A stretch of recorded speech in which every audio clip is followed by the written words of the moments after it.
Are you done with the United States or Canada and you've thought about moving to Puerto Vallarta, Mexico? Word to the wise, don't move here unprepared. In this video, I'll show you all the things you need to think about before you move. So stick around to the end of this video where I'll discuss the biggest mistakes people make when moving to Puerto Vallarta. Hola amigos, so if you've been thinking about moving to Puerto Vallarta, let me tell you something, you're not alone. Every week I talk to Americans and Canadians who have the exact same story. They came down for a vacation, maybe it was their first time here, maybe it was their fifth time here. They stayed in a condo with an ocean view, they ate way too many tacos, and suddenly they found themselves sitting on a balcony at sunset thinking to themselves, wait a minute, why am I going back? And that's usually where the dream begins. But you know, then the reality kicks in, because visiting Puerto Vallarta is easy. Moving here, now that's a whole different thing.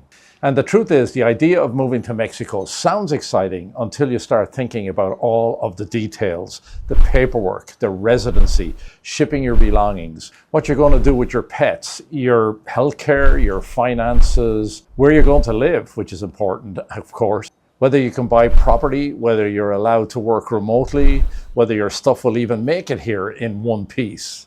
So in this video, I'm going to walk you through the entire process step by step. Visas, residency, shipping, pets, and the real world logistics that nobody ever talks about. And I'm not going to give you vague advice like just hire a lawyer or just get your residency. I'm going to break down the whole thing in plain English from the perspective of someone who works with relocation clients all the time. Now here's a quick disclaimer. I'm not an immigration attorney, I'm not a customs broker, and I'm not a veterinarian. So if you ask me questions about that, I may not be able to answer. But I work in this world every day, and I can tell you exactly how people actually move here successfully, what mistakes they make, and what you need to think about before you pack your first suitcase. So, if moving to Puerto Vallarta is even remotely on your radar, this video could save you a lot of time, a lot of money, and a lot of stress. So let's get into it.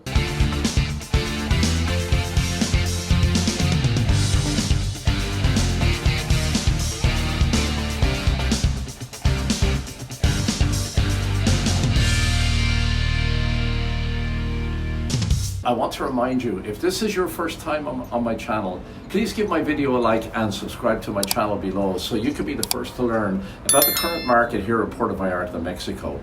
I get calls and emails every day and I love it. So if you're thinking about moving to Puerto Vallarta, whether that's in 9 days, 90 days, or even 9 months, please feel free to call, email, or text me, and the information is below. And I'll be happy to help you to make that smooth move to Puerto Vallarta. I also have a link below to my free Puerto Vallarta, Mexico Real Estate Buyer's Guide. Now this guide will walk you through the real estate buying process in Puerto Vallarta. So click on that and grab your free guide. So let's start with the big question. Are you going to be moving here or are you coming on vacation? Now one of the biggest mistakes that people make is that they treat moving to Puerto Vallarta like it's just a longer vacation. They come down, they stay in a resort or an Airbnb in the romantic zone, and they fall in love with the lifestyle and they decide, that's it, I'm moving. But here's the first thing you need to understand. Moving to Puerto Vallarta is not just about changing your address. It's about changing your entire system of living. So in the US and Canada, your life is built around predictable infrastructure.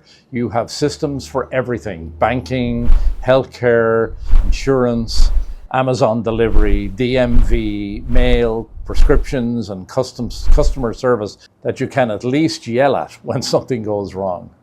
In Mexico, you can absolutely have a comfortable, organized life, but it runs differently. It's not better, it's not worse, it's just different. So before we even talk about visas, residency, or shipping, the very first step is getting clear on your timeline. So the question is, are you moving here permanently? Are you going to be a snowbirding? Are you relocating part-time? Are you planning to buy property? Are you retiring? Are you working remotely? These are questions that need to be answered, because the answers to those questions determine what your process should look like. For most people, I recommend approaching this in phases. Phase 1 is explore Puerto Vallarta with intention. Phase 2, commit to residency, property, and moving logistics. And if you do it in that order, the move becomes smooth.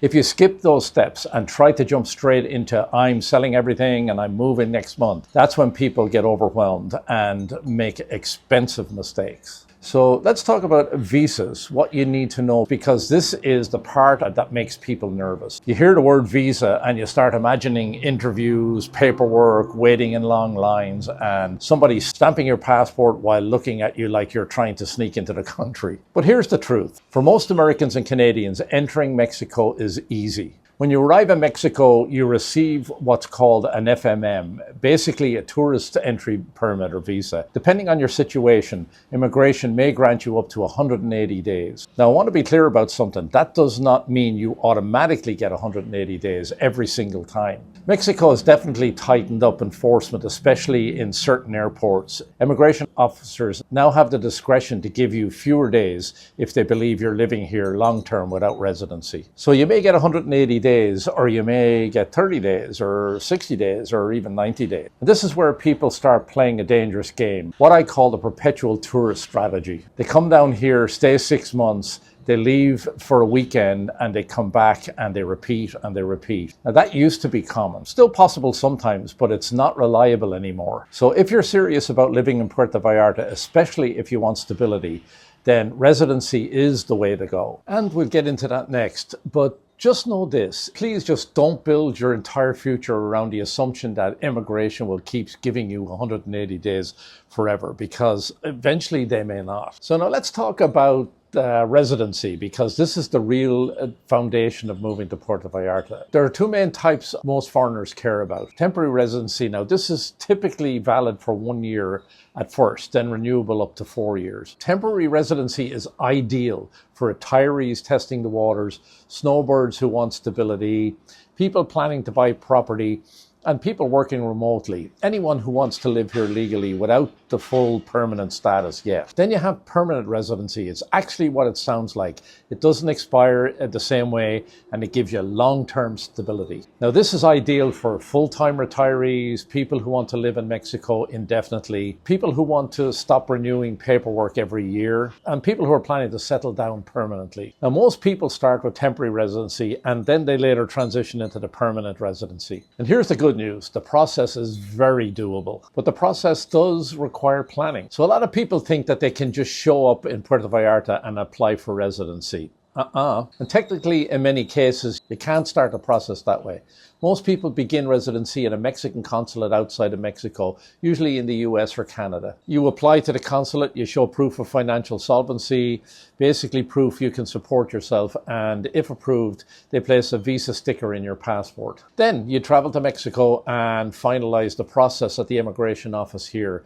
No, it's known as the INM. And yes, you can do it yourself, but I'll tell you right now, most people use a facilitator. And I highly recommend that. Because if you've ever dealt with government paperwork in a language you don't speak fluently, oh man, you know exactly why. The facilitator is not a scam. They're not doing anything illegal. They're basically guiding you through the process, helping you schedule appointments, preparing paperwork, and making sure you don't miss any steps, and preventing you from wasting weeks because you forgot one copy of one document. That alone is worth a small fee. Now let's talk about the big question everyone asks me. What about the financial requirements, and do I qualify? This is the part people stress over. Mexico requires you to show proof of income or savings. The exact numbers change periodically and vary slightly by consulate. But generally, they're looking for a consistent monthly income, pension, retirement, investment income, passive income, or a certain amount of money in savings and investment. The most important thing to understand is this.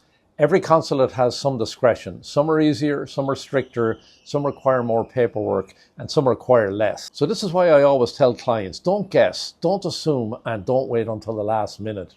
Contact the consulate you plan to use and ask them what their current requirements are, and then plan accordingly. And here's a little pro tip for you. Some consulates are known for being more flexible than others. People literally travel to a different city to apply because the requirements or appointment availability are just better. That's not just a secret, that's just how it works. What about working remotely in Mexico? Now this is a big one, especially with more people working online. If you're a remote worker, you might be wondering, can I live in Puerto Vallarta and still work for my US company. In reality, thousands of people actually do this. Mexico does not have a specific digital nomad visa the way some countries do, but temporary residency is commonly used by remote workers because it produces stability. Now, however, you should always talk to an immigration professional, even if your situation is complex, especially if you're planning to work with Mexican clients or generate income inside of Mexico. But for most remote workers simply working online for a foreign company, temporary residency is typically the path people take. And let me tell you, Puerto Vallarta is a fantastic remote work city. It's got good internet, plenty of cafes,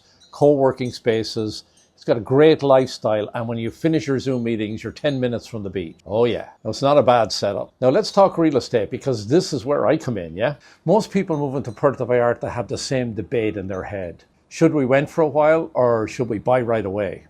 And I'm going to be honest with you here. If you already know Puerto Vallarta is where you want to be, and you know the lifestyles of the different neighborhoods, buying is very often the smartest move. So here's why. First of all, Puerto Vallarta is not one of those places where rent is always a safe option. Rental prices have gone up significantly over the past several years, especially in the popular expat neighborhoods and anything near the beach. And the reality is, when you rent long-term here, you're usually paying a premium for furnished living. You're paying for someone else's furniture, someone else's style, and someone else's investment. That adds up fast. Now, I've seen people come down here and rent for a year or two while they figure things out. And by the time they're ready to buy, they've spent a small fortune and they have nothing to show for it. And meanwhile, property values in Puerto Vallarta have continued to rise. So not only did they spend money on rent, but they also missed the opportunity to lock in a property earlier, sometimes at a significantly lower price than what the same property costs today. The second reason is buying is often smarter in lifestyle. When you own here, you're not just buying real estate, you're buying your freedom. You can set up your home exactly the way you want it.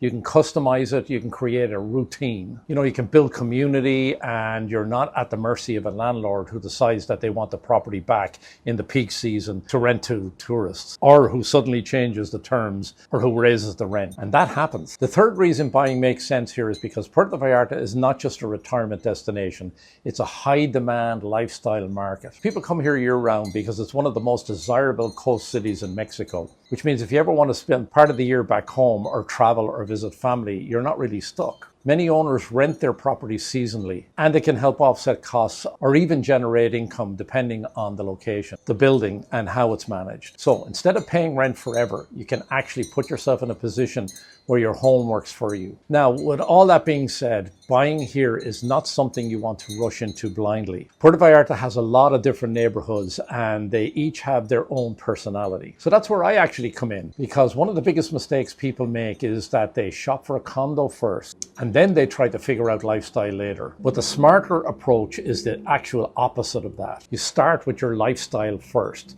Do you want walkability? Do you want ocean views? Do you want quiet mornings and early nights? Do you want to be close to restaurants and nightlife? Do you want a gated community? Or would you like a marina lifestyle? Would you like something that's modern and trendy like Versailles is? Or do you want beachfront living? Do you want a more residential feel like Fluvial? Those answers matter a lot more than square footage. Because, Puerto Vallarta is not a one-size-fits-all city. It's a collection of micro lifestyles. What I do with my clients is help them match to their lifestyle and the lifestyle to the neighborhoods. That's where you win. So if you're considering moving here and you're thinking about buying, what I recommend is a simple guided process. We narrow down your lifestyle goals. We narrow down the best neighborhoods. We look at the real market inventory, including options you may not even see online. And then we get you into the condo or home that fits you long-term perfectly, not just something that looks great in photos. Because the goal isn't to buy something in Puerto Vallarta. The goal is to buy the right house in the right building in the right neighborhood, so your life here feels effortless. And I can tell you that when people do it that way, they don't just love their property, they love their entire life here. So let's talk about shipping, because this is where people get overwhelmed. The first thing I tell everyone is this: you don't need to bring your whole life to Puerto Vallarta. I know that sounds strange, especially if you're moving permanently, but Mexico already has everything you need. You've got furniture, you've got appliances, you've got cookware, bedding, cleaning supplies, it's all here. The only thing that truly matters are personal items, sentimental items, your important documents, electronics you can't easily replace, and specialized items that you use daily. Now, if you bring too much, you'll regret it, I guarantee you. Not because you can't ship it, but because storage space is smaller here. Condos are smaller and your lifestyle becomes very much simpler. Most people come here and they eventually downsize anyway, even without realizing it. Now, there are a few options for moving belongings. Option one is to bring luggage plus some extra bags. This is what many people do at first. They come down with suitcases, maybe pay for extra baggage, and gradually move essentials over time. This is the simplest and the cheapest way to do it. Option two is to drive down here. Now, if you're in the US or Canada and you like road trips, some people drive down here with their belongings. Now, I caution you, you need to be very careful about route planning, insurance, and safety. But people do it all the time. I even did it and had no problems. It was very safe. Option three is shipping with moving companies. Now, this is the most traditional move. You can hire a moving company that specializes in international relocation. They can ship your belongings by truck and handle all the custom stuff. This is great if you have furniture, personal items, or a full household to relocate. But I'm going to tell you this is where people often get surprised. Shipping is not cheap. It can be so expensive that many people realize it's just cheaper to sell everything back home and simply buy new furniture here. So the best approach is to run the numbers. If shipping costs $8,000 to $10,000, is your used furniture really worth that? Sometimes yes, sometimes no. But you should make that decision consciously, not emotionally. So let's talk about customs and importing your household goods. When shipping items into Mexico, you're dealing with customs. Mexico has rules about what you can import, how it must be declared, and whether taxes apply to it. This is why it's important to work with a reputable moving company or customs broker if you're shipping a large amount. Now, there is also something called Manejo de Casa, which is essentially a household goods import permit that can be used under certain conditions when you have residency. This can allow you to bring household items into Mexico with very much reduced taxes. However, the rules are specific and it must be done properly. This is not a wing it and hope situation. So if you're planning a major move, I strongly recommend speaking to a professional about the Manejo process because it can save you money and headaches. Now let's talk cars because this is a huge relocation issue. People ask me all the time, should I bring my car to Puerto Vallarta?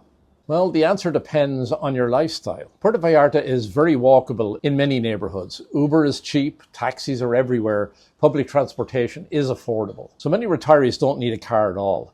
But if you want to explore the region, go to Sayulita on a Sunday afternoon, San Pancho, over to Bucerías or out to Punta Mita or down south to Mismaloya, Boca de Tomatlan, beautiful areas, having a car can be awesome. Now, importing a foreign car into Mexico is complicated and often not worth it unless you understand the rules and your residency situation. Some people keep a US or Canadian plated car and use temporary import permits, but again, you must follow the rules carefully. Many people decide it's easier just to buy a vehicle in Mexico once they've settled here. And yes, you can buy cars here, you can finance here, and you can insure your cars here. But do your research. All right, here's an important one. Your pets. How to bring your dog or cat down to Mexico. Now let's talk about pets because this is an emotional one. If you're moving to Puerto Vallarta and you have a dog or a cat or a ferret, I don't know, I can tell you right now you're not alone. People bring their pets here every single day. And if you buy a condo here, most condos, nearly all, allow you to have a pet. The process is actually much easier than people think, but you need to plan ahead. Generally, you'll need a health certificate from a licensed veterinarian, proof of vaccinations, especially rabies. You'll need parasite treatments and you'll need paperwork completed within a specific time frame before you travel. Now, when you arrive, you may be inspected by Senacica, which is the Mexican Animal Health Authority. Most of the time, it's very, very quick, but the key is having your paperwork correct. Also, I recommend flying directly if possible, choosing airline-approved pet carriers, avoid travel during extreme heat months, and booking early because airlines limit how many pets can be on board of a flight. Now, here's the part people don't think about. Puerto Vallarta is a very pet-friendly city. You'll see dogs everywhere, many condos allow pets, but not all. This is a big detail if you're buying. If you have a larger dog, you need to confirm pet policies before signing anything. Because you don't want to arrive here with your golden retriever and realize that the building only allows cats and dogs under 20 pounds, let's say. This is a real problem, and I've seen it happen. So if you're relocating with pets, pet policies become a top priority in your housing search. So let's talk about mail. This is where Americans and Canadians get frustrated at first. Mexico has postal service, but it's not the same system you're used to up north. Many people use alternatives here. So here are the most common solutions. Use a mail forwarding service. Many expats keep a US address through a forwarding service. Now, use private couriers, FedEx, DHL, UPS. They all operate here. Use Amazon Mexico. I've gotten packages here, no problem. Yes, Mexico has Amazon. It's not identical to Amazon US, but it's improving constantly. Number 4 is use local delivery apps. You can get groceries, pharmacy items, and restaurant delivery easily here. Now, if you rely heavily on the US mail, bank statements, tax documents, official correspondence, you should set up a reliable system before moving here. And you should switch as many accounts as possible to paperless. That one change makes your life dramatically easier. So next, let's talk about money. This is one of the most important relocation steps. Most expats maintain both a US or a Canadian bank account and a Mexican bank account. You can live in Puerto Vallarta using foreign accounts, but having a Mexican account makes things easier for things like paying bills, paying HOA fees, paying for local services, receiving funds locally, making purchases without constant exchange fees. And you'll want to understand currency exchange strategy. Most people use services like Wise or other transfer platforms rather than exchanging cash at the airport. And by the way, do not exchange large amounts of money at the airport. The exchange rates are usually pretty bad. Now, if you want to move large sums of money for real estate purchases, you should always work with a professional foreign exchange provider. And I have a lot of input with that if you purchase a property through myself and Coldwell Banker. That's what serious buyers do. We talked about healthcare quality, but you still should plan insurance carefully. Some retirees keep US or Canadian coverage for major emergencies and use Mexico for routine care. Some purchase Mexican private insurance. Some pay out of pocket for everything, but you do need a plan. And you also need to think about prescriptions. Many medications are available here at a fraction of the cost, but not all brands are identical. If you take a specific medication regularly, you should confirm availability in Mexico before you move. Oh, and one more thing. Puerto Vallarta has excellent dental care. Many retirees get dental work done here and save thousands. That's one of the hidden benefits of living in Mexico. Now, once you arrive and you rent a place or purchase a place, you're going to start dealing with daily life. Internet is generally good in Puerto Vallarta, but it varies by building and neighborhood. Many condos include internet, but if you're a remote worker, you'll want to test it. Utilities are usually affordable, but electricity costs can increase during the hot months of summer. And if you run air conditioning constantly, that can be bad. Water is generally reliable, but some areas have pressure issues during peak season. And you learn little things like how to get your water delivered, how to get propane refilled, and how to deal with maintenance in a tropical climate. You know, because this is coastal living, and coastal living comes with humidity, salt air, and the occasional surprise. All right, next up, let's talk about the emotional side of moving. And that's huge, because this is the part nobody really prepares you for. Puerto Vallarta is paradise, but it's still a different country. Things move slower, customer service works differently, processes can be more relationship-based. And if you're used to instant solutions, you're going to need some patience. But here's what I always say. Mexico rewards people who relax into the culture. Tranquilo, man. If you fight the pace, you'll feel frustrated. If you embrace it, you'll feel free. You know, and most retirees tell me that the biggest gift of living here is that life becomes simpler. Less stress, less rushing, more connection, more time outdoors, more time with friends. Really important stuff. And that's why people fall in love with it. So part 17, what most people forget, taxes and legal planning. Now this is important. Moving to Mexico does not automatically mean you stop dealing with US or Canadian taxes. If you're American, you still have US tax obligations, even if you live abroad. Canadians have their own tax residency rules. So before you make major financial moves, you should speak with a tax professional who understands cross-border taxation. Here are some things that you should consider. Number 1 is wills, 2, estate planning, beneficiary updates, medical directives maybe, and then property ownership structure. These are not fun topics, but they do matter, especially if you're buying real estate here. So what does a smooth location timeline look like? Here's what I typically see from clients who do it the right way. They come down to Puerto Vallarta for a serious fact-finding visit and they explore all the neighborhoods. They begin the residency process to decide what belongings to bring and what to sell. They set up banking and mail systems. They bring their pets with proper documentation. They buy property, and then they gradually transition into full-time living. And by the time they're done, it feels effortless. Not because it was easy, but because it was planned. So let me save you some pain right now. Here are the biggest mistakes that people make. They buy property before they understand the neighborhoods. They assume immigration will always give them 180 days. They ship too much stuff without calculating the cost. They don't plan for pet restrictions in condos. They forget about banking and mail logistics. They don't prepare for the rainy season.